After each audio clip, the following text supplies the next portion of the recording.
With the murder count now in the triple digits, residents of New Providence expressing their mounting concern for the crimes that plague their streets.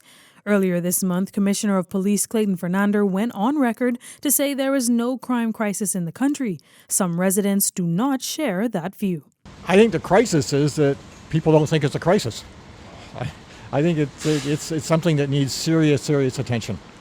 And it's not an easy fix. I think it's going to take some time to do it, but it needs top priority. I think that it's a sad thing when we don't have the ability to just be safe. You know, you don't have the ability to walk your streets or even do something as simple as go to school or go to work or go to a store without either having to face that danger. I think it's just sad that we have to live in that sort of fear. Now, the murder that happened this morning, claiming the life of a 42-year-old woman, happened just steps away from a church. Many members of the public feel as if it's not the government's responsibility to deal with this crime wave, but rather it's time for the church to step up. And the pastors, they are too silent. Some of them is a coward. Forgive me for saying, but some of them are very coward. They'll sit in the church and they'll never do nothing. But I really don't like the situation with the crime, and I think what the government need to do, they need to call a day of prayer and repentance. You know, with all the crime going on, you really ain't hearing from the church. I'm a part of the church, and I believe that this is now time for the church to wake up. The church need to get back out into the community, and I believe that we need to let our voices be heard. Our land is sick. You know, the politicians can only do so much.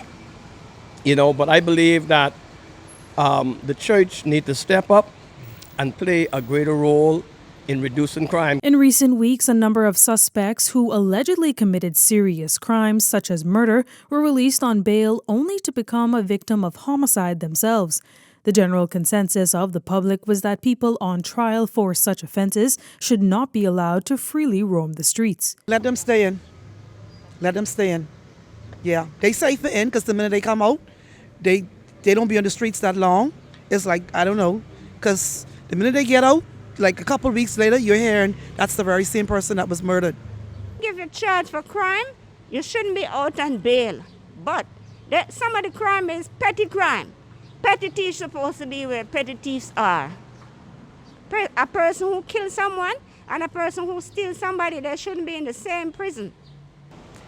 I just wish, honestly, that there was a stronger judicial system as it relates to things like that, because you want to feel like justice is served. You really want to feel like justice is served. And we just don't have that confidence in our judicial system that when something happens, there's going to be sufficient punishment or whatever word you want to use. If the Bahamas keeps on this track of crime with 2 months left in the year, we could surpass last year's murder count of 119. Tyler Simonet, Eyewitness News.